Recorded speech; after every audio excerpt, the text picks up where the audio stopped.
দেখো আমরা হচ্ছে এখন একটা কোশ্চেন সলভ করব, সেটা হচ্ছে তোমার এই যে যে এখানে একটা বিকার আছে, মানে বিকার বলতে পানির আমরা একটা ছোট দেখতে পাচ্ছি, কিন্তু এই জিনিসটাকে যদি আমি একটু জলাশয় চিন্তা করি, তো ধরো এই জলাশয়ের ভিতরে তুমি একটা বল ছাড়তেছো এবং সেই বলটা দিয়ে তুমি কি করতে চাও, এই যে যে জলাশয়ের টোটাল যে পানির যে হাইট, মানে এর নিচু সাইড থেকে একেবারে গভীরতা থেকে তল থেকে উপরিতল পর্যন্ত, নিচের তল থেকে উপরিতল পর্যন্ত যে উচ্চতা, সেই উচ্চতাটা আমরা বের করতে চাচ্ছি একটা এক্সপেরিমেন্ট করে। এক্সপেরিমেন্টটা কি, যে আমরা এখানে একটা বল ফেলবো, সেই বলটা নিচে পৌঁছাবে। হ্যাঁ, তো নিচে পৌঁছাবে, তো দেখো যে আমরা পানিতে পানিতে কিংবা যে কোনো তরল পদার্থের ভিতরে, তরলে প্রবাহী পদার্থের যে গতি, তো সেইখানে আমাদের সান্দ্রতা কথাটা চলে আসে। এটা হচ্ছে তরল পদার্থের একটা ধর্ম, যে সে যখন তার ভিতর দিয়ে যখন কোনো বস্তু যায় কিংবা একটা তরল পদার্থ যখন ফ্লো হয়, তখন সেখানে এক প্রকারের বল কাজ করে, সেটা হচ্ছে সান্দ্রতা। হ্যাঁ, কোন দিকে কাজ করে, তার গতির বিপরীতে কাজ করে। হ্যাঁ, ঘর্ষণ যেরকম তোমার একটা কি করে, তুমি যেদিকে যাইতে যাও তার অপোজিট দিকে ক্রিয়া করে না, তো সান্দ্র বলটাও কিন্তু তোমার ঠিক ওই রকম আর কি, যে তার বেগটা যেদিকে, তার বলের দিকটা হচ্ছে তার বিপরীতে। তো দেখো এখন একটা বস্তু যখন নিচে পড়তেছে, নিচের দিকে পড়তেছে, তখন তার কি কি বল, মানে সে কেন আসলে নিচে পড়ে, তার নিচে পড়ার কারণটা কি বলতো? তার একটা ওজন কাজ করে, ডাব্লু কাজ করে। কোন দিকে কাজ করে বলো? নিচের দিকে। আর এই যে যে বল ডাব্লু, তার একটা প্লবতা থাকে, সেই প্লবতাটা আমরা জানি। সেই প্লবতা যেটা, ধরো সেই বলটারে আমরা এফ প্রাইম বলতেছি। এফ প্রাইম হচ্ছে কি বলো? এফ প্রাইম হচ্ছে তোমার প্লবতা। ওকে, তো এই জিনিসটা আমরা কিভাবে করতাম দেখো, যে একটা পদার্থ কি পরিমাণ বল উপর দিকে, তার উপর দিকের যে ধাক্কাটা, সেই ধাক্কার অ্যামাউন্টটা কত, সেটা আমরা বের করতাম হচ্ছে এই পদার্থটা, এই যে যে গোল বলটা, এই বলটা পানির ভিতরে যে পরিমাণ আয়তন দখল করে আছে, সেম আয়তনের পানির যে ভর, হ্যাঁ, সেই ভরটার যে ওজন, সেই ভরটার যে ওজন বলতে বোঝাচ্ছে ওই ভরটার, ওই আয়তনের ভরের সাথে যদি আমরা অভিকর্ষ ত্বরণ গুণ করি, তাহলে হচ্ছে আমরা তার ওজন পাবো। তো সেই পরিমাণ বল দিয়ে তাকে উপর দিকে ধাক্কা দেয়। তো এই গোলাকার বলটা তোমার যদি ব্যাসার্ধ যদি আর হয়, তাহলে তার প্লবতার অ্যামাউন্টটা কত হবে বলো? 4/3 πr³ into rho, rho W. Rho W কেন বলা হচ্ছে বলো? রো ডাব্লু হচ্ছে তোমার পানির ঘনত্ব। হ্যাঁ, তো বস্তুর আয়তনকে যদি আমরা পানির ঘনত্বতে গুণ দেই, তাহলে হচ্ছে আমরা সে কি পরিমাণ পানিকে অপসারিত করছে সেই জিনিসটা আমরা পাবো। তো এই অপসারিত পানিটুকুই কি করে, তাকে বলো উপর দিকে ধাক্কা দেয়। ক্লিয়ার? এটাই হচ্ছে বেসিক্যালি প্লবতা। তাইলে আমরা কি বলতে পারি, খেয়াল করো, যে এফ প্রাইম ইকুয়াল টু হচ্ছে প্লবতা, সেই প্লবতার অ্যামাউন্টটা কত? 4/3 πr³ ইন্টু হচ্ছে রো ডাব্লু করে হচ্ছে আমরা সেই অপসারিত পানির ভরটা পাইছি। এখন যদি আমরা তার সাথে অভিকর্ষ ত্বরণ গুণ দেই, মানে জি এর যে ভ্যালু, তাহলে হচ্ছে আমরা সে কি পরিমাণ বল উপর দিকে অনুভব করতেছে সেই জিনিসটা পাবো। এটা হচ্ছে আমাদের সেই 9-10 এর কনসেপ্ট ছিল। তো আমরা এখন এই ইন্টারে এসে কি জানতে পারলাম? জানতে পারছি যে তরল পদার্থের ভিতর দিয়ে কোনো একটা বস্তুর গতি যখন হয়, তখন গতির বিপরীতে আর একটা বল কাজ করে, সেটাকে বলা হচ্ছে সান্দ্রতা। তো সেই সান্দ্র বল বের করার জন্য একটা ফর্মুলা আছে। সেই ফর্মুলাটা হচ্ছে এমন, যে এফ ইকুয়াল টু 6 π η/v, মানে যে সান্দ্র বলটা, মানে যে ঘর্ষণ বলটা তৈরি হবে, সেই ঘর্ষণ বল হচ্ছে অনেকগুলো ফ্যাক্টরের উপর ডিপেন্ড করে। তুমি একটু প্র্যাকটিক্যালি চিন্তা করলেও বুঝতে পারবা। ধরো তুমি যদি পানির ভিতরে জোরে থ্রো করো, একটা বলকে যদি থ্রো করো, তাহলে সে যে পরিমাণ বাধা পাবে তার গতির এগেনস্টে, তার বেগের এগেনস্টে, তুমি যদি জাস্ট একটা বলকে ছেড়ে দাও, সে কিন্তু ওই পরিমাণ ঘর্ষণ বল অনুভব করবে না। এটা খুব স্বাভাবিক, আমরা ফিল করতে পারি ব্যাপারটা। তারপর দেখো আরেকটা জিনিস চিন্তা করো, যে বল যেটা, মানে বল, গোলাকার বল যেটা, তো সেই বলের ব্যাসার্ধ যদি বড় হয়, তাহলে সেই বলটাও কিন্তু বড় হবে। হ্যাঁ, তো মনে করো তুমি একটা মার্বেল পানির নিচে ছুড়লা, একটা মার্বেল, ওই যে কাচের মার্বেল আছে না, মার্বেল পানির নিচে ছুড়লা, তো মার্বেল না ছুড়ে তুমি মনে করো যে বিশাল আকৃতির একটা কাচের বল ছুড়লা, তো দেখবা যে সে কিন্তু বাউন্স করতেছে, বড় বলটা কিন্তু বাউন্স করতে, কিন্তু ছোটটা কিন্তু পানির ভিতরে চলে যাচ্ছে সুন্দর মতো করে আর কি। হ্যাঁ, ওকে, তাহলে আমরা কি বুঝতেছি বলো? ছোটটা সুন্দর মতো করে চলে যাওয়ার পিছনে কারণটা কি? কারণ তার ব্যাসার্ধ ছোট, আর এর মান ছোট, এফ এর মানও ছোট, এজন্য তার ঘর্ষণ বলটাও কম লাগতেছে। হ্যাঁ, প্লবতাও কম, তো প্লবতাও তো দেখতে পাচ্ছি আমরা আর এর হচ্ছে কিউবের সমানুপাতিক। ওকে, আচ্ছা, তো এখন দেখো আর কি কি জিনিস আছে। এই যে ভি আছে, বেগ আছে, তো তার বেগের উপরেও কিন্তু ডিপেন্ড করে আর কি। হ্যাঁ, বেগের উপর ডিপেন্ড করে। তো সেই বেগ ভি যেটা, এই যে ভি, তাহলে একটা বস্তুর উপরে টোটাল 3টা বল আছে আমরা দেখতে পাচ্ছি। উপর দিকে হচ্ছে তোমার এফ আর হচ্ছে এফ প্রাইম, আর নিচের দিকে হচ্ছে ডাব্লু। তো সবকিছু এই যে উপর দিকে 2টা বল, একটা হচ্ছে প্লবতা, একটা হচ্ছে সান্দ্র বল, এই 2টা বলের এগেনস্টে তাকে যদি ওভারকাম করে নিচে যাইতে হয় বেগ নিয়ে, তাহলে কি করতে হবে বলো? সে ধরো তখন তার একটা ত্বরণ আছে, তাহলে তখন তার যে ত্বরণটা, সেই ত্বরণের অ্যামাউন্টটা তাহলে কত হবে? আমরা তাহলে কি বলতে পারি বলো? আমরা কি জানি? Summation of F equal to M A আমরা জানি না বলো? Summation of F equal to আমরা কি জানি? M A. তো আমরা এম এ না বলে আমরা এম ইন্টু ডিভি বাই ডিটিও বলতে পারি। এ মানেই তো আসলে বেগ পরিবর্তনের হার। তো বেগ মানে হচ্ছে কি বলো? M into DV by DT, মানে ত্বরণ মানেই হচ্ছে ডিভি বাই ডিটি, মানে বেগের পরিবর্তন ডিভাইডেড বাই কত, ওই পরিবর্তনটুকু হইতে কতটুকু সময় লাগছে আর কি। হ্যাঁ, তাহলে সামেশন অফ এফ কত দেখো? উপর দিকে বল আছে হচ্ছে এফ প্রাইম আর হচ্ছে এফ, নিচের দিকে কত বল আছে? নিচের দিকে আছে হচ্ছে ডাব্লু। তাহলে আমরা কি বলতে পারি বলো? এই জিনিসটা ইকুয়াল টু কি হবে? যে তোমার ডাব্লু মাইনাস এফ প্রাইম। হ্যাঁ, W minus F prime equal to হচ্ছে এম এ। এম এ বলতে বোঝাচ্ছে হচ্ছে M into DV by dt. Clear? M into কত বলো? M into DV by dt. Okay, সুন্দর। তো দেখো এখন আমরা এই যে যে এফ, এই যে ডাব্লু, এই ডাব্লুটা কিন্তু আমরা জানি, ডাব্লু হচ্ছে বস্তুর ওজন। হ্যাঁ, তো তোমাকে যদি এই যে যে গোলকটা, এই গোলকের যদি ব্যাসার্ধ দেওয়া থাকে, যদি আর যদি দেওয়া থাকে, তাহলে কিন্তু আমরা গোলকের ওজনটা বের করতে পারবো। কিভাবে বের করতে পারবো বলো?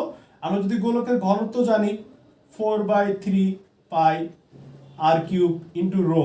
রো বলতে হচ্ছে এই বস্তুটার ঘনত্ব কত, ধরো রো এম ম্যাটেরিয়াল, মানে এই বস্তুটা যে পদার্থের তৈরি, সেই পদার্থের যে ঘনত্ব, সেই ঘনত্বের সাথে যখন বস্তুর আয়তন দিয়ে গুণ দেই, তখন হচ্ছে আমরা বস্তুর ভরটা পাই। তাহলে তার সাথে যখন আমরা জি গুণ করব, তখন হচ্ছে তার ওজনটা পাবো। ক্লিয়ার? আর এই যে যে এফ, এফটা কি ছিল বলো? সান্দ্র বল। এফটা হচ্ছে কি বলো? সান্দ্র বল। সান্দ্র বল কত? 6 পাই ইটা আর ভি। 6 পাই ইটা আর ভি। এর সাথে আবার কি মাইনাস করতে হবে দেখো? F prime. এফ প্রাইম কি? প্লবতা, মানে তোমার কি পরিমাণ বল দিয়ে উপর দিকে তোমাকে ধাক্কাটা দিচ্ছে। হ্যাঁ, অপসরণের জন্য, পানি কিংবা এটা যে কোনো কিছু অপসরণের জন্য। হ্যাঁ, তাহলে সেই অ্যামাউন্টটা কত দেখো? সেই অ্যামাউন্টটা হচ্ছে 4/3 পাই আর কিউব ইন্টু রো, এই যে এখানে রো এম লিখছি, এখানে কিন্তু তোমার কি লিখতে হবে বলো? রো ডাব্লু ইন্টু জি।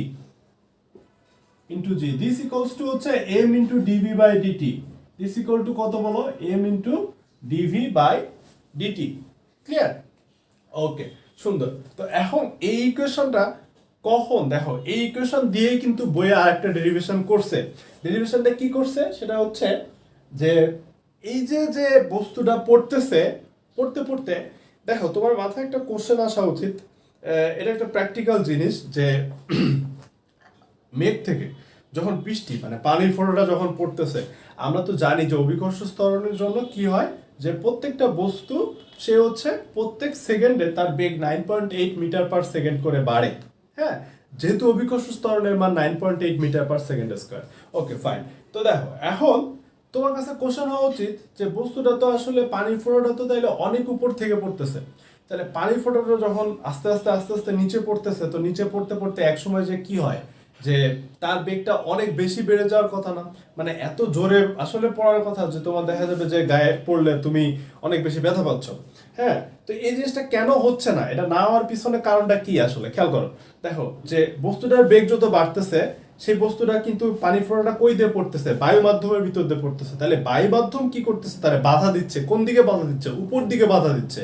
একটা বল তো আছে, প্লবতা তো আছে, মাস্ট আছে, থাকবে। আর একটা হচ্ছে কি বলো?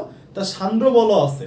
হ্যাঁ, তো এই সান্দ্র বল আর হচ্ছে প্লবতা, এই 2টা বল কি করতেছে দেখো? এক সময় তার সামেশন অফ এফ, মানে তার ওজন আর হচ্ছে তার উপর দিকে যে 2টা বল আছে, এই 2টার সামেশন 0 করে দিচ্ছে। কত করে দিচ্ছে বলো?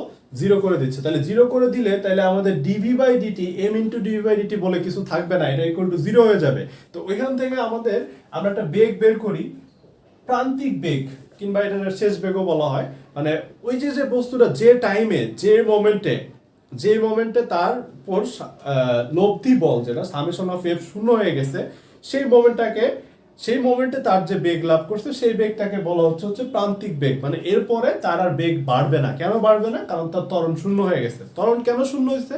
কারণ তার বল শূন্য হয়ে গেছে আর কি। ঠিক আছে, তার উপর সামেশন অফ এফ বলে কিছু নাই।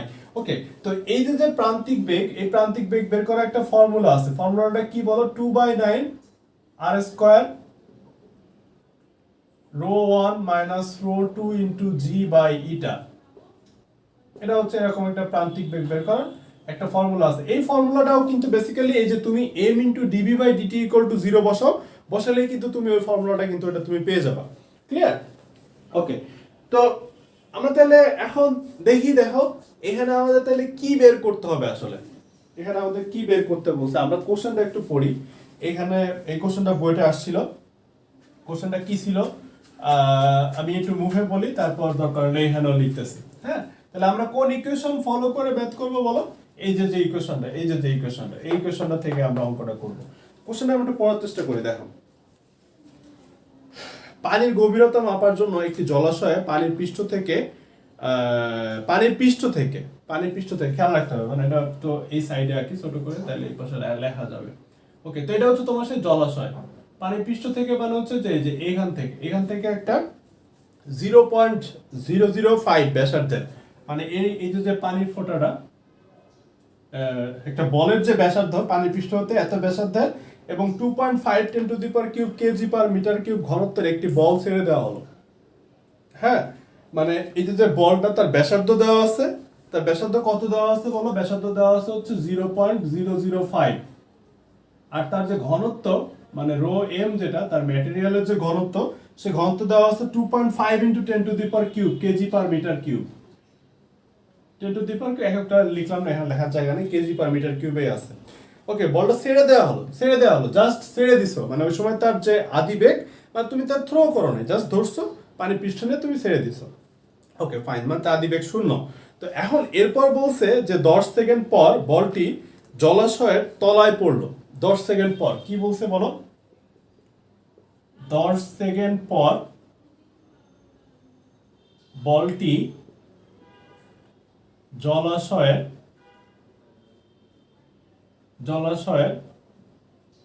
তলায় পড়লো। ক্লিয়ার? তো এখন তারপর বলছে যে যদি 9 সেকেন্ডে বলটি প্রান্তিক বেগ লাভ করে, 9 সেকেন্ডে যদি বলটি প্রান্তিক বেগ লাভ করে, কত সেকেন্ডে প্রান্তিক বেগ লাভ করতেছে বলো? 9 সেকেন্ডে। 9 সেকেন্ডে বলটি প্রান্তিক বেগ লাভ করলে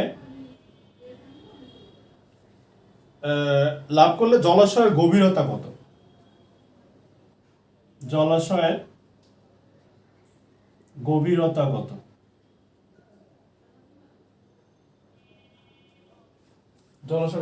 কত? ঠিক আছে, তো দেখো যে এই কোশ্চেনটা আমরা কিভাবে করতে পারি। এই কোশ্চেনটা করা খুব সহজ, যে আমরা জাস্ট একটা জিনিস বুঝলে, হ্যাঁ, একটা জাস্ট একটা সহজ একটা কনসেপ্ট, সিম্পল একটা কনসেপ্ট। দেখো খেয়াল করো তো, এই যে এখানে m into DV by DT লিখছি, এই ডিভি বাই ডিটি আমরা কখন লিখতে পারবো? যখন তার summation of F equal to 0 না। তো খেয়াল করো যে বলছে কিন্তু তোমার এখানে 9 সেকেন্ডে সে প্রান্তিক বেগ লাভ করে। কত সেকেন্ডে প্রান্তিক বেগ লাভ করে বলো? 9 সেকেন্ডে। হ্যাঁ, তো 9 সেকেন্ডে যখন সে প্রান্তিক বেগ লাভ করতেছে, তাহলে 9 সেকেন্ড পর্যন্ত সে কিভাবে ছিল? তার অবশ্যই তার বেগটা আস্তে আস্তে কি হয়েছে দেখো, আস্তে আস্তে কিন্তু বাড়ছে। হ্যাঁ, তো কারণ তার ত্বরণ ছিল 9 সেকেন্ড হওয়ার পর তার যে ত্বরণটা, সেই ত্বরণটা শূন্য হয়ে গেছে, মানে এই যে তখন সে হচ্ছে এই বেগটা লাভ করছে, এই যে 2/9 r square ρ1 minus ρ2 into G. আচ্ছা, এখানে এটা হচ্ছে rho M minus rho W, মানে এই ক্ষেত্রে এই কেসে রো এম বলতে বোঝাচ্ছে হচ্ছে ম্যাটেরিয়ালের যে ঘনত্ব সেটা, আর পানির ভিতর দিয়ে পড়তেছে যেহেতু, তো সেই জন্য হচ্ছে আমরা এখানে রো ডাব্লিউ, এই জিনিসটা, এই ফর্মুলাটা এমন আসে আর কি। ঠিক আছে, এটা হচ্ছে তার ভি। ওকে, তো এখন তার প্রথমে দেখো, তাহলে এই যে 9 সেকেন্ডটা, এই 9 সেকেন্ডে কিন্তু তার ত্বরণটাও কিন্তু সুষম ছিল না। তো ত্বরণ যখন সুষম থাকে না, তখন কিন্তু আমরা S equal to UT plus half AT square দিয়ে করা যায় না অঙ্ক। হ্যাঁ, এটা দিয়ে কিন্তু করা যায় না। অনেকেই কি করে যে এই যে সব ভ্যালুগুলা বসায়, তারপর হইতেছে যে সে ত্বরণের মান বের করে, তো এখানে তো তোমার ত্বরণটা তো কনস্ট্যান্ট না। হ্যাঁ, ত্বরণ কিন্তু কন্টিনিউয়াসলি চেঞ্জ হচ্ছে।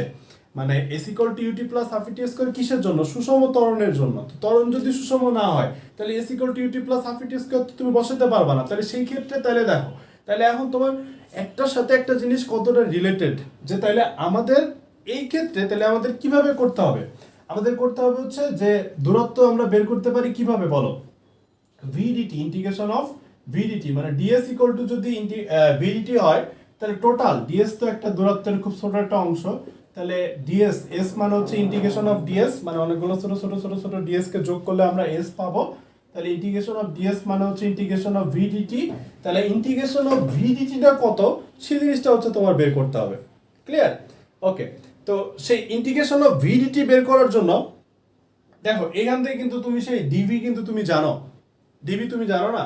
তাহলে তোমার এখন এখান থেকে তোমার জাস্ট ভিডিটি দিয়ে তোমার হচ্ছে এসটা বের করতে হবে। তাহলে তার এই যে এইখানে তার যে লিমিটটা, এই লিমিটটা কত হবে বলো? এই যে তার যে 0 টু কত হবে দেখো, 0 টু 9। এখান থেকে কিন্তু আমরা তার ভিটা বেগটা কিন্তু বের করতে পারবো। বেগটা কত আসতেছে দেখো, খেয়াল করো। এই যে আমরা আমরা এই জায়গায় একটু ক্যালকুলেশন করি। যে এই জায়গা থেকে আমাদের যে ভিটা আসছে না, এই ভিটাই হচ্ছে আমাদের সেই বেগটা। খেয়াল করো যে আমাদের যদি ভি ইকুয়াল টু কত সেই জিনিসটা আমরা বের করতে পারবো কিভাবে? যে 6 পাই ইটা আর ভি ইকুয়াল টু, তাহলে আমরা কি লিখতে পারি? মনে করো এটাকে আমরা ওই পাশে নিয়ে গেছি, তার M into DV by dt কে আমরা এই পাশে নিয়ে আসছি। হ্যাঁ, তাহলে আমাদের কি আসতেছে বলো তো? যে 4/3 পাই আর কিউব, হ্যাঁ 4/3 পাই আর কিউব রো এম ইন্টু জি মাইনাস 4/3 পাই আর কিউব রো ডাব্লিউ ইন্টু জি। হ্যাঁ, তারপর কি আছে বলো? তারপর হচ্ছে এই জিনিসটাকে আমাকে এই পাশে নিয়ে আসতে হবে। তাহলে minus M into DV by কত বলো? M into DV by DT. এই পরে টোটাল জিনিসটা ইকুয়াল টু, মানে আমরা কি করছি দেখো, এই জিনিসটাকে ধরো এই পাশে নিয়ে গেছি, এটাকে ধরো এই পাশে নিয়ে আসছি। পরে তুমি ভি বের করো, যে এখান থেকে ভি বের করো। হ্যাঁ, ভি বের করে তারপর হচ্ছে তুমি জাস্ট ওইখানে ভি এর মানটা এখানে বসাতে বসাতে ইন্টিগ্রেশন করো। করলে হচ্ছে তুমি কি পাবা বলো? 0 থেকে 9 সেকেন্ডে কতটুকু দূরত্ব গেছে সেই দূরত্বটা তুমি পাবা। হ্যাঁ, আর S2 তুমি কিভাবে বের করবা?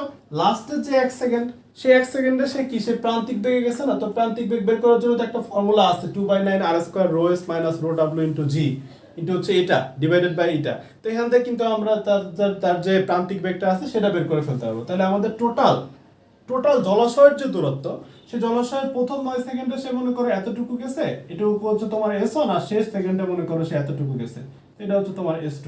তাহলে টোটাল তার যে জলাশয়ের যে উচ্চতা সেটা হচ্ছে কত হবে বলো? S1 plus S2। ক্লিয়ার? ওকে, তাহলে S2 এর ক্ষেত্রে কিন্তু আমরা ভিটি ফর্মুলা দিয়ে বের করে ফেলতে পারি। এখানে আমাদের হাফ ইউটি প্লাস এটি স্কোয়ারও লাগতেছে না, ইউটি প্লাস হাফ এটি স্কোয়ারও লাগতেছে না। কেন? কারণ এখানে তো কোনো তার ত্বরণ শূন্য হয়ে গেছে, মানে তার বেগটা একেবারে সুষম হয়ে গেছে। তো সুষম বেগের ক্ষেত্রে আমরা কি ফর্মুলা জানি বলো? S equal to VT. Okay, fine. তো এখন তাহলে আমরা সামনে যাই। নেক্সট যে ম্যাথটা আছে, হ্যাঁ নেক্সট ম্যাথটা হচ্ছে সংনম্যতা নিয়ে, মানে তোমার যে আয়তন গুণাঙ্ক আছে আর কি, আয়তন গুণাঙ্ককে আমরা কি দিয়ে প্রকাশ করি বলতো? বি দিয়ে প্রকাশ করি। তো আমরা এরকম একটা ফর্মুলা দেখছিলাম যে বি ইকুয়াল টু হচ্ছে তোমার, মানে যে কোনো গুণাঙ্ক মানেই কিন্তু আসলে তোমার পীড়ন বাই বিকৃতি। হ্যাঁ, গুণাঙ্ক মানে কি বলো? গুণাঙ্ক মানে হচ্ছে তোমার পীড়ন বাই বিকৃতি। তাহলে বি যেটা, এই যে বি, এই বি ইকুয়াল টু আমরা কি বলতে পারি বলো? P into capital V by small V. এটা হচ্ছে আমাদের যে আয়তন গুণাঙ্ক, সে আয়তন গুণাঙ্কটা আর কি। হ্যাঁ, তো আয়তন গুণাঙ্ক ইকুয়াল টু যদি আমরা P into capital V by small V বলতে পারি, তো ক্যাপিটাল ভি কি? ক্যাপিটাল ভি হচ্ছে তার আদি আয়তন, স্মল ভি কি? স্মল ভি হচ্ছে তার আয়তনের পরিবর্তন। তো এখন আমার কথা হলো যে এরকম জিনিসটা, যে এইখানে একটা তোমার মনে করো যে পানির কুয়া আছে, তো তোমার পানির কুয়ার একটা উচ্চতা আছে, তো তোমার বলছে যে পানির গভীরতায় যত যাও তত, আশা করি তোমরা এই জিনিসটা জানো যে পানির চাপ কিন্তু বাড়তে থাকে কন্টিনিউয়াসলি। তুমি যত পানির নিচে যাও তত হইতেছে তোমার প্রেসারটা বাড়তে থাকে। তাহলে একটু চিন্তা করতে হচ্ছে, তাহলে উপরের পানির ঘনত্ব আর হচ্ছে নিচের পানির ঘনত্ব কি তোমার কখনো এক হবে? এক হবে না, কিন্তু ডিফারেন্ট হবে, আলাদা হবে। যে উপরে পানির ঘনত্বটা একটু কম হবে, নিচে পানির ঘনত্ব একটু বেশি হবে। কেন বেশি হবে? কারণ নিচে প্রেসার বেশি। প্রেসার বেশির জন্য কি হচ্ছে, যে অণু পরমাণুগুলা চাপ খেয়ে কাছাকাছি চলে আসতেছে। তাহলে কাছাকাছি চলে আসলে তো তোমার ঘনত্বটা কি হয় বলো, আস্তে আস্তে বাড়ে। হ্যাঁ, ঘনত্বটা হচ্ছে আস্তে আস্তে বৃদ্ধি পায়। ওকে ফাইন। তো দেখো এখন তাহলে আমরা এই জিনিসটাতে কি বলতে পারি, এটাকে আমরা যে কোশ্চেনটা যেটা ছিল সেটা ছিল হচ্ছে যে স্বাভাবিক অবস্থায় ঘনত্ব যেটা আর হইতেছে 10⁴ নিউটন পার মিটার স্কয়ার গভীরতায়, মানে এত চাপের গভীরতায় তার যে ঘনত্ব, সেই ঘনত্বটা কত? পানির স্বাভাবিক চাপের ঘনত্ব আমরা কি জানি বলো, 1000 কেজি পার মিটার কিউব। তাহলে এত প্রেসারে যাওয়ার জন্য তার ঘনত্বের কি পরিবর্তন হয়েছে, সেই পরিবর্তনটা আমাদের বের করতে হবে। ক্লিয়ার? ওকে, তো আমরা কিভাবে করতে পারি খেয়াল করে দেখো, যে তোমার বি দেওয়া ছিল, আচ্ছা এই কোশ্চেনে তোমার যে বি এর যে ভ্যালু, সেই বি এর ভ্যালুটা দেওয়া ছিল। বি এর ভ্যালু একটা কিছু দেওয়া ছিল, ধরে নাও যে তোমার 2 × 10⁴, যে কোনো কিছু একটা নিউটন পার মিটার স্কয়ার, এমন কিছু একটা ধরে ফেলো। হ্যাঁ, তো খেয়াল করো যে বি ইকুয়াল টু, ধরো এটা ধরো না, জাস্ট ধরো না। তো এখন তোমার জিনিসটা কি দেখো, জিনিসটা হইতেছে যে আমাদের এখন এখানে কি বের করতে হবে, বের করতে হবে হচ্ছে এত, এই যে যেখানে পানির গভীরতা, যেখানে চাপটা হচ্ছে 10⁴ নিউটন পার মিটার স্কয়ার, তো এই চাপে ঘনত্বটা কত? উপরের ঘনত্ব যদি 1000 কেজি পার মিটার কিউব হয় পানির, তাহলে এই 10⁴ into 10⁴ newton per metre square চাপটা যেখানে, যে গভীরতায়, সেই গভীরতায় তার ঘনত্বটা কত, এটা আমাদের বের করতে হবে। তো দেখো এখন আমরা এটা কিভাবে করতে পারি। হ্যাঁ, বি জানো, বি জানো। হ্যাঁ, পি হচ্ছে কত, পি হচ্ছে কত, পি হচ্ছে এই চাপে, মানে এই যে এতটুকু চাপে তার আয়তন কতটুকু পরিবর্তন হয়েছে, তুমি সে আয়তন পরিবর্তনটা বের করতে পারবে, ছোট ভিটা বের করতে পারবে। তাহলে স্মল ভি ইকুয়াল টু কত আসছে দেখো, P into capital V divided by B. তাহলে আমাদের যে পি এর ভ্যালু সেটা আমি জানি, কত জানি বলো, 10⁴। এটা হচ্ছে তোমার ক্যাপিটাল ভি, আর এটা হচ্ছে তোমার 2 × 10⁴। ক্লিয়ার? ওকে, আচ্ছা এটা কোনো 10⁻³ ছিল নাকি 5, 5 সরি, হ্যাঁ হচ্ছে 5। তো এখন আমরা যদি এটা কাটাকাটি করি, তাহলে আমাদের আসতেছে হচ্ছে v/20। কত আসতেছে বলো, small v equal to capital v/20। Small v equal to কত, স্মল v ইকুয়াল টু হচ্ছে ক্যাপিটাল v/20। তাহলে আমাদের এইখানে এই গভীরতায় তার যে আয়তন, তার যে আয়তন, ধরে এটাকে আমরা v1 বলতেছি, এটা আমরা v2 বলতেছি। v2 ইকুয়াল টু হবে হচ্ছে তোমার v1 মাইনাস কত বলো, v1 মাইনাস হচ্ছে এই যে যে আয়তনটুকু পরিবর্তন হয়েছে যেটা v1/20, তাহলে এটা আসতেছে হচ্ছে 19 v1 বাই কত বলো, 20। হ্যাঁ, তো আমরা কিন্তু এই জিনিসটা জানি যে ভরের কিন্তু কোনো পরিবর্তন নাই। হ্যাঁ, ভরের কিন্তু কোনো পরিবর্তন নাই। তাহলে আমরা কি বলতে পারি যে ρ1 v1 ইকুয়াল টু হচ্ছে তোমার ρ2 v2। তাহলে ρ1 v1 যদি আমরা মানে ঘনত্বের সাথে আয়তন গুণ করলে আমরা কি পাই, ভর পাই। তাহলে ρ1 v1 যদি পানির উপরিতলে ঘনত্ব আর উপরিতলে আয়তন হয়, তাহলে এই নিচে তার যে আয়তন সেটা তাহলে কত হচ্ছে খেয়াল করো, যে এটা হচ্ছে তোমার 1000 মানে 10⁵ v1 ρ2 ইন্টু v2 মানে হচ্ছে কত দেখো, v2 মানে হচ্ছে 19 v1/20। তো তুমি এখান থেকে জাস্ট যে ρ2 যেটা, সেই ρ2 বের করতে পারবে কেমনে, 20/19 ইন্টু হচ্ছে 10⁵, এত তোমার কেজি পার মিটার কিউব। হ্যাঁ, এটা হচ্ছে তোমার কোশ্চেনের যে অ্যান্সার, সেই অ্যান্সারটা আর কি। ওকে, তো দেখো এখন তাহলে আমরা সামনের কোশ্চেনে যাই। নেক্সট যে কোশ্চেনটা আছে সেই কোশ্চেনটা আমরা একটু সলভ করি। দেখো নেক্সট কোশ্চেনটা কি ছিল, আমরা একটু পড়ার চেষ্টা করি। আশা করি তোমরা এই কোশ্চেনটা বুঝতে পারছো। তো কোশ্চেনটা খুব সহজ ছিল, যে এটা দিয়ে অনেক টাইপের কোশ্চেন আসতে পারে, যে শুধু এটা যদি পানি দিয়ে আসছে তা না, পানি দিয়ে না আসে অন্য কোনো পদার্থের ক্ষেত্রে হইলেও, তরল পদার্থ হইলেই আমরা এটা ইউজ করতে পারি আর কি। পারদ বললে পারদের ক্ষেত্রে আমরা এই ফর্মুলা দিয়ে ম্যাথটা করতে পারতাম।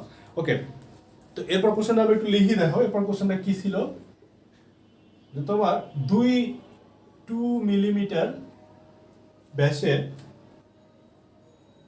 ব্যাসের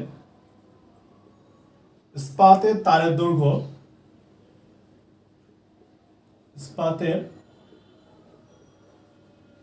তারের দৈর্ঘ্য 15% বৃদ্ধি করতে 15% বৃদ্ধি করতে 15% বৃদ্ধি করতে কত কিলো নিউটন বল প্রয়োগ করতে হবে, কত কিলো নিউটন বল প্রয়োগ করতে হবে।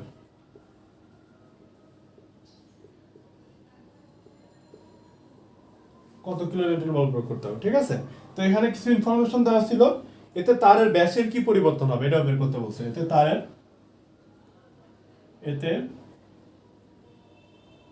তারের ব্যাসের কি পরিবর্তন হবে,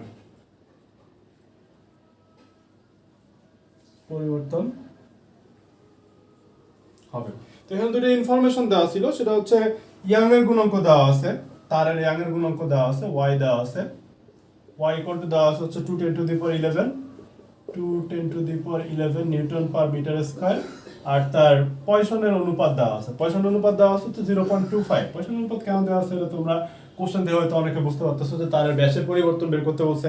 তাহলে আমরা পয়সনের অনুপাত মানে কি জানি, যে পার্শ্ব বিকৃতি বাই দৈর্ঘ্য বিকৃতি, তাই না? পার্শ্ব বিকৃতি বাই হচ্ছে তোমার দৈর্ঘ্য বিকৃতি, এই দুইটা যে অনুপাত, সেই অনুপাতকে আমরা বলি হচ্ছে তোমার পয়সনের অনুপাত। তো পয়সনের অনুপাত নেগেটিভ হয় যখন দৈর্ঘ্য বিকৃতি, মানে দুইটা নেগেটিভ দিয়ে আসলে বোঝানো হয় যে তোমার একটা যদি বাড়ে তাহলে আরেকটা কমবে। মানে হচ্ছে তুমি যদি একটা তারকে টেনে লম্বা বানাও তাহলে সে কিন্তু চিকুন হবে, মানে তার সাইডে কমবে, হ্যাঁ, লম্বায় যদি বাড়ে।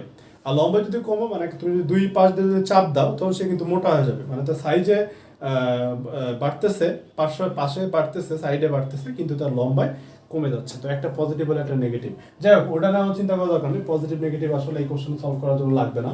তো আমাদের এটা সলভ করার জন্য যেটা দরকার সেটা দেখো, প্রথমে কি বের করতে বলছে, কত নিউটন বল প্রয়োগ করতে হবে। তো আমরা y ইকুয়াল টু জানি না, বলো y ইকুয়াল টু আমরা কি জানি, y ইকুয়াল টু আমরা জানি হচ্ছে f বাই a, মানে পীড়ন বাই বিকৃতি, ছোট l বাই ক্যাপিটাল L। তাহলে আমাদের যে f, যেটা f ইকুয়াল টু কত আসতেছে, f ইকুয়াল টু আসতেছে y a, হ্যাঁ, y a ছোট l by capital L, y a small l by capital L। তো এখন এখানে দেখো, এখানে কিছু ইম্পর্টেন্ট মজার ব্যাপার আছে, সেটা হচ্ছে এই যে ছোট l বাই ক্যাপিটাল L, এটা ইকুয়াল টু চোখ বন্ধ করে লেখা যায়, এটা ইকুয়াল টু 0.15। কেমনে? কারণ তোমার তো বলছে যে 15% বৃদ্ধি হবে, তাই না? তাহলে 15% কার 15%? l এর 15%। তাহলে ছোট l by capital L, small l by capital L equal to হচ্ছে কি 0.15। 0.15 কেন? কারণ 15% আছে, 15 100 দিয়ে ভাগ করতে হবে, ওকে? তো আমরা ছোট l বাই ক্যাপিটাল L জানি, a জানি, a কত জানি দেখো, a ইকুয়াল টু হচ্ছে 0 পাই r স্কয়ার, আর ব্যাস দেওয়া আছে, তো ব্যাসার্ধ কত হবে 1 × 10⁻³ হোল স্কয়ার, ঠিক আছে? তাহলে আমরা a পাইলাম, y তো দেওয়াই আছে, y দেওয়া আছে হইতেছে তোমার 2 × 10⁻11 নিউটন পার মিটার স্কয়ার। তাহলে আমি এখান থেকে কি, আমার কত নিউটন, এটা কিন্তু করলে আমাদের কিসে আসবে বলো, এটা করলে হচ্ছে আমাদের নিউটনে আসবে। তো আমার কোশ্চেনটা কিন্তু খেয়াল করে পড়তে হবে যে এখানে কিলো নিউটন বলা আছে, কিলো নিউটন। তাহলে যত নিউটন আসবে তার 1000 দিয়ে গুণ করে, ভাগ করে দিবা, ভাগ করে দিলে তো তোমার কিলো নিউটনে চলে আসবে, ওকে? তো দেখো এখন আমাদের এইখানে কি বের করতে বলছে, যে তারের ব্যাসের কি পরিবর্তন হবে, তারের ব্যাসের পরিবর্তনটা কি হবে আর কি, হ্যাঁ? তো সিগমা ইকুয়াল টু আমরা কি জানি, সিগমা ইকুয়াল টু আমরা কত জানি বলো, সিগমা ইকুয়াল টু আমরা জানি হচ্ছে পার্শ্ব বিকৃতি বাই দৈর্ঘ্য বিকৃতি। কি বিকৃতি বলো, পার্শ্ব বিকৃতি ডিভাইডেড বাই দৈর্ঘ্য বিকৃতি, তাই না? তো আমরা আমাদের দৈর্ঘ্য বিকৃতি কিন্তু আমরা জানি, দৈর্ঘ্য বিকৃতি কত 0.15, সিগমা কত, সিগমা হচ্ছে তোমার 0.25, ঠিক আছে?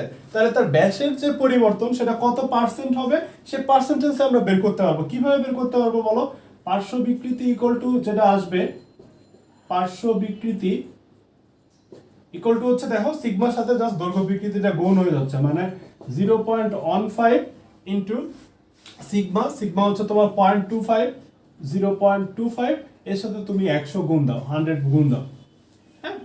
মানে বেসিক্যালি 25 এর সাথে 0.15 গুণ দিয়ে যা আসে সেটাই হচ্ছে তত পার্সেন্ট কি হবে বলো, ব্যাস কি হবে, কমবে, ব্যাস কমে যাবে। কেন কমে যাবে? কারণ তার দৈর্ঘ্যটা বাড়তেছে, এসে তাহলে দৈর্ঘ্য এত % বৃদ্ধি করতে, ঠিক আছে, ওকে?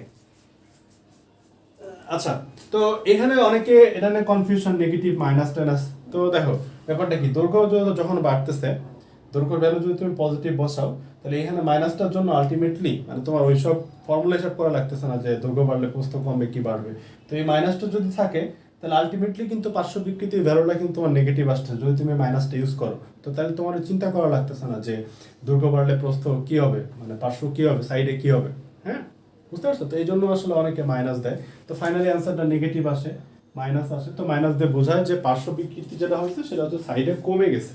নেগেটিভ বলতে বোঝা যাচ্ছে সাইডে কমে গেছে, ঠিক আছে?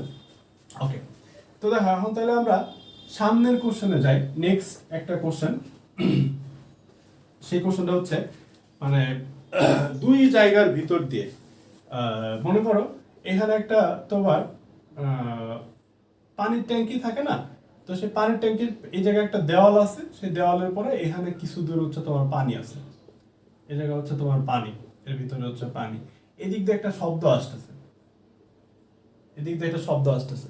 তো এই শব্দটা কি দেওয়াল ভেদ করে, তো পানির ভেদ করে মনে করো, তারপর তার এই জায়গাতে ভেদ করে চলে যেতে হবে, এরপরে মনে করো আরেকটা দেওয়াল আছে কিংবা এখানে ফাঁকা এভাবে চিন্তা করতে হবে। তো দেখো তাহলে সাউন্ডটা তোমার দুই জায়গাতে যাচ্ছে, একটা হচ্ছে কঠিন পদার্থের ভিতর দিয়ে যাচ্ছে, আরেকটা কিন্তু তোমার তরল পদার্থের ভিতর দিয়ে যাচ্ছে, তরল। হ্যাঁ, তো কঠিন পদার্থের ভিতরে যখন যাচ্ছে তখন শব্দের বেগ যে ভিএস মনে করো ভি সলিড যেটা, সেটা ইকুয়াল টু হচ্ছে root over Y by rho S, মানে যে পদার্থের ভিতরে যাচ্ছে তার ঘনত্ব। হ্যাঁ, এটা হচ্ছে কি শব্দের বেগ। এই অঙ্কটা যদিও তোমার অনেক আগে আমাদের সিলেবাসে ছিল, হ্যাঁ, সাউন্ড চ্যাপ্টারে ছিল, তো এটা সাউন্ড চ্যাপ্টারের ম্যাথ বলতে পারো, কিন্তু জিনিসটা হচ্ছে এখানেও স্থিতিস্থাপকতা কাজ করে। তো মানে কঠিন পদার্থের ভিতরে শব্দের বেগটা বেশি কেন? হ্যাঁ, সে বেশি কারণ কিন্তু তার ইয়াংয়ের গুণাঙ্ক বেশি, এই জন্য আর কি। কঠিন পদার্থের ঘনত্ব সাথে আবার ব্যস্ত অনুপাতিক, ওটার সাথে আবার আলাদা হিসাব আছে। তো তোমার এই যে লিকুইড মানে তরলে বেগ যেটা, সেই তরলে বেগের ক্ষেত্রে তরলের ক্ষেত্রে কিন্তু আমরা দেখো এখানে উপরে প্রত্যেকটার ক্ষেত্রে একটা করে গুণাঙ্ক বসতেছে। তো তরলের ক্ষেত্রে কোন গুণাঙ্ক বসবে বলো তো? তরলের ক্ষেত্রে কি বিকৃতি ঘটে? আয়তন বিকৃতি ঘটে, ক্ষেত্রফল বিকৃতি কিন্তু ঘটে না। তাহলে আমরা এদের এই জন্য এইখানে আয়তন বিকৃতির যে ভ্যালুটা, সেই ভ্যালুটা বসাইতে হবে। ডিভাইডেড বাই কি হবে বলো? ডিভাইডেড বাই রো ডাব্লিউ হবে। তাহলে আমাদের যদি বলে যে এই তরল পদার্থ আর কঠিন পদার্থের ভিতরে শব্দের বেগের তুলনা করো, তাহলে আমরা কিন্তু সুন্দর মতো করে তুলনা করতে পারবো যে ভিএস বাই ভি ডাব্লিউ কিংবা ভিএল, এল বলতে লিকুইড বোঝাচ্ছি, এই লিকুইড আসলে তরল পানি কিনা সেটা তো আমরা জানি না।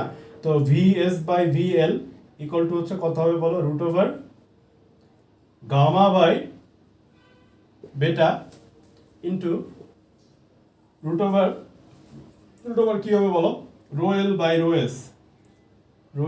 রো এস, ঠিক আছে? তাহলে দেখো, তাহলে এটা দিয়েও কিন্তু একটা কোশ্চেন আসছিল, হ্যাঁ, যে তোমার আমরা একজন দিছিলা এই কোশ্চেনটা, যে তোমার পানির ঘনত্ব কিংবা কঠিন পদার্থের ঘনত্ব দেওয়া আছে, তো সেই ক্ষেত্রে হইতেছে তাদের দুইজনের শব্দের বেগের তুলনা করতে বলছে আর কি। তো আমরা এই ফর্মুলা দিয়ে এই ম্যাথটা করে ফেলতে পারি। তো আমরা তাহলে সামনের যে অঙ্কটা আছে সেই ম্যাথটা যাই। নেক্সট যে ম্যাথটা আছে সেই ম্যাথটা কি আছে আমরা একটু পড়ার চেষ্টা করি। দেখো, এটাও সহজ, একটা সঞ্চিত শক্তির একটা অঙ্ক। আমি কোশ্চেনটা একটু লিখি, তাহলে তোমরা বুঝতে পারবে আর কি।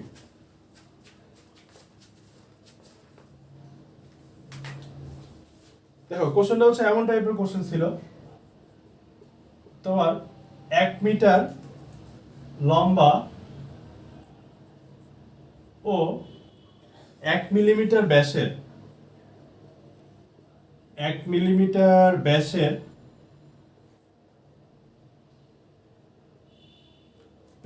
একটি তারকে হুকে বেঁধে অপর প্রান্তে বল প্রয়োগ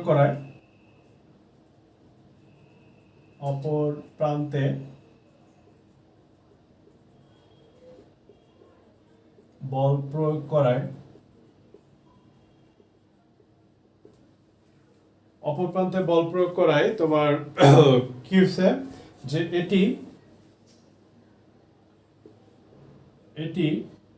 0.025 মিটার দৈর্ঘ্য পরিবর্তন ঘটছে, দৈর্ঘ্য বৃদ্ধি পেয়েছে ধরো আর কি, বলো আমি টানছি, ধরো বৃদ্ধি পেয়েছে।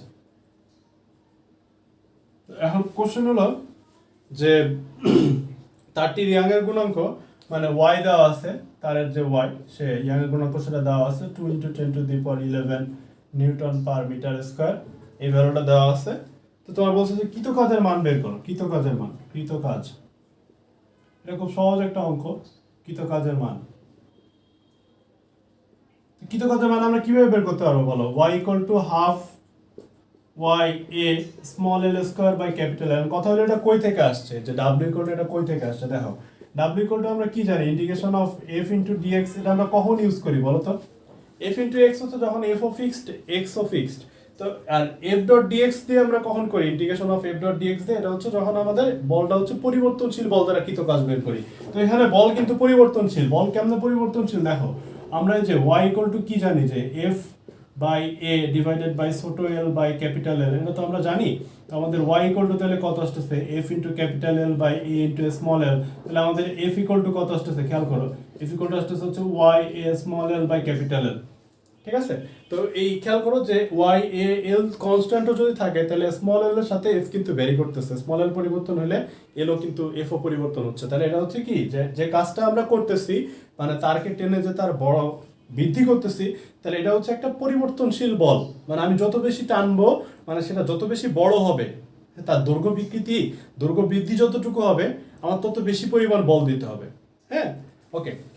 তো দেখো এখন তাহলে এখানে আমরা জাস্ট এই ভ্যালুটা যদি তুমি বসায় দাও, তাহলে ইন্টিগ্রেশন করার পর দেখবা y a বাই l বাইরে চলে আসবে, আর l কে ইন্টিগ্রেশন করলে হচ্ছে l স্কয়ার বাই 2 আসে। ওই আর কি x স্কয়ার বাই 2, এটা তো লিমিটটা হচ্ছে 0 টু l। এটাতে করলে তাহলে আমাদের ফাইনালি ফর্মুলা আসতেছে কত বলো, হাফ y a ছোট l square by capital L। তো এখানে সবই দেওয়া আছে, খেয়াল করো যে তোমার তারের দৈর্ঘ্য ক্যাপিটাল L দেওয়া আছে, তারপর তারের ব্যাস আমার তো লাগবে ব্যাসার্ধ। কেন ব্যাসার্ধ লাগবে? কারণ প্রস্থচ্ছেদের ক্ষেত্রফল বের করার জন্য পাই আর স্কয়ার। তো এখানে আর হচ্ছে 0.5 মিলিমিটার, তো এটা মিটারে লিখতে হবে আর কি। ওকে, তো y দেওয়া আছে, a বের করতে পারতেছো, ছোট l দেওয়া আছে এই যে 0.025 দেওয়া আছে, ক্যাপিটাল L তো বললামই। তাহলে এখান থেকে আমরা কি তো কাজ বের করে ফেলতে পারবো, মানে তারটাকে বড় করার জন্য কি পরিমাণ কাজের প্রয়োজন সেটা আমরা বের করে ফেলতে পারবো, কি তো কাজ। তো আমি একটা বস্তুর উপরে যে পরিমাণ কাজ করতেছি, বস্তুর ভিতরে কিন্তু ওই পরিমাণ সঞ্চিত শক্তি হিসেবে থাকতেছে, ওই পরিমাণ শক্তি জমা থাকতেছে তার ভিতরে। ক্লিয়ার? তো এভাবে করে আমরা একটা বস্তু যে কৃত কাজ কিংবা সঞ্চিত শক্তি দুটাই বের করে ফেলতে পারবো। কিন্তু এখানে একটা মজার জিনিস আছে, সেটা হচ্ছে তোমাদের এটা কিন্তু এইচএসসি পরীক্ষার জন্য ইম্পর্টেন্ট, যে একক আয়তনে সঞ্চিত শক্তি, একক আয়তনে সঞ্চিত শক্তি ইকুয়াল টু হচ্ছে হাফ ইন্টু পীড়ন ইন্টু বিকৃতি, পীড়ন ইন্টু বিকৃতি। ক্লিয়ার? পীড়ন মানে হচ্ছে এফ বাই এ। মানে আমরা যদি এই জিনিসটাকে বস্তুর আয়তন দিয়ে ভাগ করে দেই, তাহলে আমরা দেখবো জিনিসটা আসতেছে হচ্ছে হাফ ইন্টু পীড়ন ইন্টু বিকৃতি আকার। এটা তোমাদের বইয়ে আছে, একটু দেখে নিও। এটা কিন্তু যে কোনো কিছুর ক্ষেত্রে প্রযোজ্য। তো আজকে এই পর্যন্ত থাক, আমরা সামনের দিন অন্য কোনো একটা চ্যাপ্টার সলভ করবো ইনশাল্লাহ। হ্যাঁ, তো আর লাইভের প্রবলেমটা দেখি সলভ করা যায় কিনা।